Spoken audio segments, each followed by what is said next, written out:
Yo, what is happening? I am Don151. I'm Mekkah, and I'll tell you what's happening. We are playing Chapter 29 of Don's Fire Emblem 7 Hector Hard Mode 0% Gross playthrough. This is Kaga Destiny. This is probably one of the hardest maps in all of Fire Emblem, both for casual players and for LTCers actually. For casual players, this map is just a hell because we're talking about things like status staves incapacitating your units, long-range tomes going all over the map, and just so many enemies to get through, and we have to kill every last one of them. Route the whole map, which is also what makes this hard for LTCers, because how do you even get rid of enemies on enemy phase if they refuse to even get counterattacked? For that reason, we are going to deploy a lot of AI manipulation. You're going to have to be on the lookout for things like changing the deployment order to make enemies attack certain player units, breaking weapons mid-enemy phase, that's why we set up some specific weapon uses, all this so that we can route the whole map in a very short time. This is one of my favorite clears in the whole playthrough. Now, if you haven't played this map on Hector Hard Mode before, you might be thinking to yourself, well, Don, what's the big deal? I mean, it's just a route map. Sure, there are a lot of enemies, but they all fold pretty easily, especially to someone really strong with a hand axe. They just go into the middle of a pile of enemies and go burr. It's tedious, but ultimately not that challenging. So, the thing is that on Hector Hard Mode, one of the gimmicks of this map is that they replaced almost every enemy with a magic user. And while it is the case that most of them are still unpromoted and therefore really easy to mow down with a 1 and 2 range weapon, especially with a bulkier unit that is bolstered by pure water, the fact of the matter is that the enemies that are really challenging are the ones that Mekkah alluded to earlier, the ones that have the mobile status staves and the siege tomes, and all of those guys are promoted. But one thing this map does have to offer in order to maybe alleviate our struggles is a warp staff that's obtainable in the bottom left corner of the map in a village. And if we send someone there as fast as we can with a full inventory, potentially we could get the warp staff, convoy warp it to Myrnus, and then use that to accelerate our clear a little bit more. And so that's potentially a nifty strategy that we can entertain. We don't have the warp staff quite yet though, so we're going to have to make do with the rescue staff to boost Hawkeye forward and get him to clear some monks ahead of schedule. If you don't do this, then the monks will clog up that little choke point near him, and it will make it tougher for other units to move through. There's a group of mages in the top right, and we purposely moved Hector up 2 spaces on turn 1 to make sure that they move down instead of left towards where Hawkeye is. Harken at the bottom is going to take care of a group of shamans. One of them has a choice between suiciding on Wrath and suiciding on Harken, and he decides to go for Harken, which is a little strange because he would do some damage to Wrath, but he does 0 to Harken. This could be explained by 2 types of AI behavior. One of them is that they like to go for player units that have lower rankings on the deployment order, and that is used as a tiebreaker sometimes. The other would be that attacking Harken allows him to attack within 3 range of his friend, and that also explains why these monks are suiciding into Pent rather than one of their better targets, like Priscilla, who doesn't even come close to one-rounding them in return, or anyone else in range with less resistance. This even works on last monk, because he sees that all of his friends are dead, so in all of his trauma he realizes that his best friend is himself, and he moves around to get the bonus from attacking next to where he started his turn. Myrnus gets absolutely annihilated by a purge, so I guess there goes our warp strategy, but at least by going out like this, he pulled the Purge Bishop into a spot where we can kill him, and in the process he also saved Ninian's life, because she is in one-shot range as well. This is definitely a case where the deployment order acted as a tiebreaker for the AI, and it works out in our favor because Myrnus is always the bottom unit in our deployment order. The last pair of AI manipulations that we did on just turn 1 enemy phase involved the status staff Valkyries. The top one with Berserk only had Hawkeye in range, so there was nothing special there. But the one to the left with Sleep, we forced her to target Pent and put her in a position where Harken could use his maximum movement to one-round her with the Brave Sword on this turn. Her companion Valkyrie, Heath, flies into 1 round with the Brave Lance, and these Valkyries are a major reason why this map is such a pain in the ass in Hector Hard Mode, because they're amongst the fastest enemies that this game has to offer. They have 20 or more speed, and most of them are not weighed down by their weaponry, so the only methods that we have to reliably one-round them, and I put reliably in quotes, is to hit them twice with a Brave weapon from a unit like Heath or Marcus, who have questionable accuracy to begin with. In addition to manipulating the Sleep Valkyrie, the other reason why we rescue dropped Pent on turn 1 was to put him in range of berserking one of the heroes in the center of the map.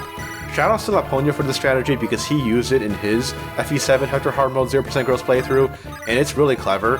One of the reasons why you have to do this is because there are a lot of enemies in the top left corner of the map in the boss area where the Shrine of Seals is that require player phase actions to eliminate, and with the number of units that we're sending over there, we don't really have enough, so we're enlisting him to help us out later on the map, and for that we're going to call him Laponia for the rest of this chapter. This turn, we take advantage of several nearly broken weapons to maximize our potential in both player phase and enemy phase. Harkon used a 2-use silver axe to one-round an enemy hero and then switches to the hand axe so he can counterattack the enemy monks and shamans. And Hawkeye did something similar. He used a 1-use killer axe to one-kill an enemy troubadour and switches to a hand axe so he can one-round the enemy monks. Farna is going to do the reverse.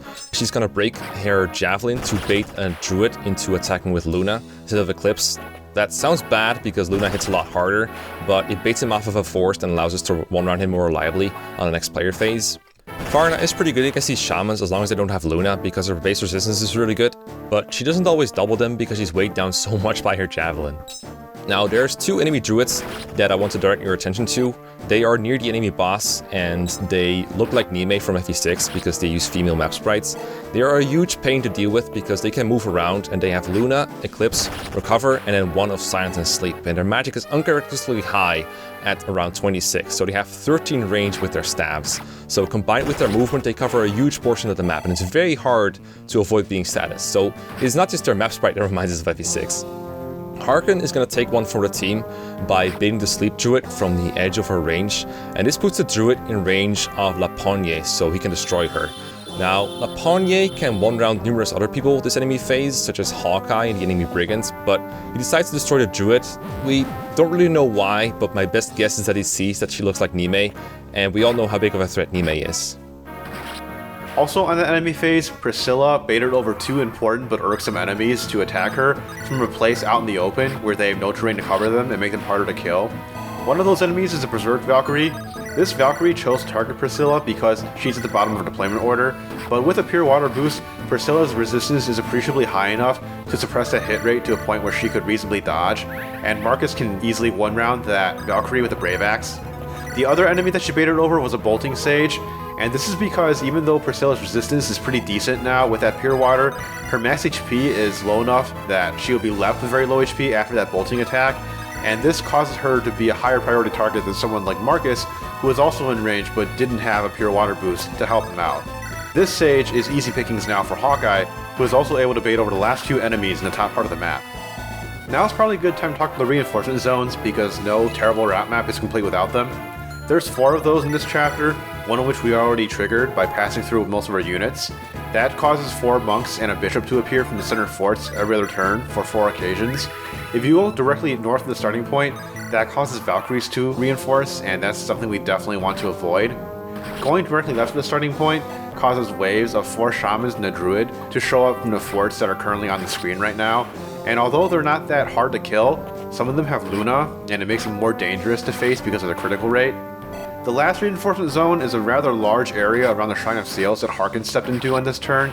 This zone is impossible to avoid, and it triggers Vida and her cohort of Wyvern Riders to reinforce in the bottom right corner of the map. Wrath makes a very big contribution to the route this turn, as he takes out all the mages that are coming from the top. In order to survive this onslaught, you need to refresh his pure water, even though he used one earlier in the map. And in order to one-round KO them, he had to use the Brave Bow because he doesn't double with Iron. There's no real alternatives to Wrath when taking out these mages. The only one that's free is like Isadora, but Isadora doesn't double these guys with the Javelin because their constitution is too low. We also bait over the second Nime and we make her use Eclipse on Hawkeye. This makes her unequip Luna, and it also moves her closer to our units in range of La Pogne, who, I don't know, he might be a game facts user from 2003 who's just really angry at pre-promotes, but he ends up being responsible for both Nime kills. By entering this last reinforcement zone that Donna mentioned, we trigger the rest of the Valkyries to move towards us.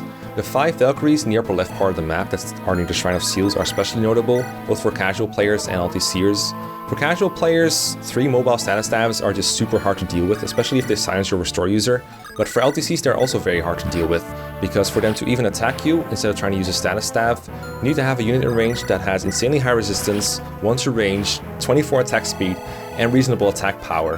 And they also have to be the only one in range.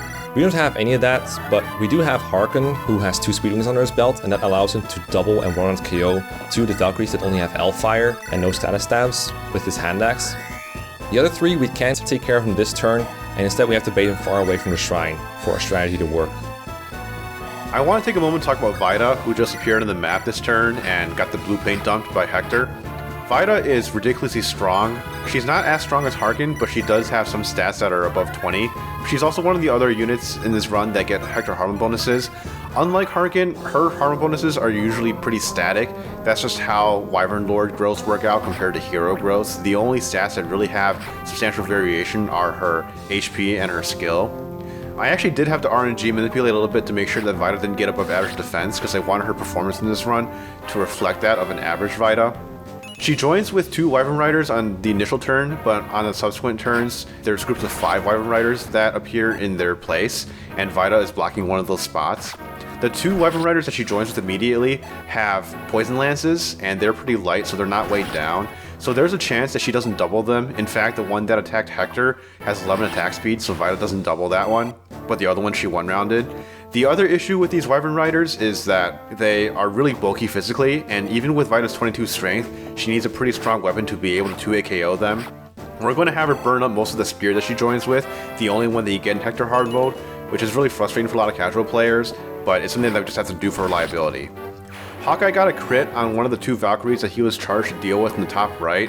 That crit wasn't needed, but it was kind of an insurance policy because with a hand axe, his hit rate against these Valkyries is pretty bad. Honestly, the way that you would think about it is like, imagine trying to kill enemies with Gonzalez in FE6. He doesn't necessarily hit all the time, but sometimes the crits can make up for the misses. This turn the 3 Valkyries try to lock a statusing Penta Priscilla because they are the lowest in the deployment order. The hit rates on these status stabs are pretty low, they're between the 10s and the 30s, and it's also fine if we get hit by 1. If Pent gets status, like what happened here, then we can just restore him with Priscilla, and if Priscilla gets berserked, then we just leave her be, because she's too weak to kill anyone. Now I'd like to draw your attention to the bishops in the shrine, or I should say bishop, because Lapogne thought they looked like Yoder, not a pre-promote from FE6, and his mind being stuck in 2003, he slotted one of them. These bishops are immobile and they have Purge and Divine. It's important that Lapogne goes Berserk on the right hand one, because his Purge range is functionally larger, and that way on the next player phase, our units like Marcus and Heath can kill the Valkyries without getting purged, and that forces the last remaining Yoder to use Divine on Harkin and Suicide into him. Now Hector managed to survive a Wyvern attack, but we obviously don't want to leave him in an area, because Vida is infinitely more effective at dealing with them on her own. So we have him run away and have Wrath pick him up. This is another thing that Isadora cannot do if she were deployed, because she got a body ring, and that means she doesn't have the aid to rescue Hector. And even though Wrath is badly wounded and holding Hector over his shoulder, he still finds the energy to kill a weakened Valkyrie that we pull into his range with Priscilla. Man, what a trooper. As we approach the end of this map, we're going to have Harkin engage Linus in an epic duel, starting the party off with a 2-use Sword Reaver that we have set up. This is his most accurate weapon and also gives him the highest chance to dodge a counterattack. The Reed Brother that you face in this chapter as a boss depends on which version of chapter 24 that you went to. You get the opposite of the one that you had killed back then.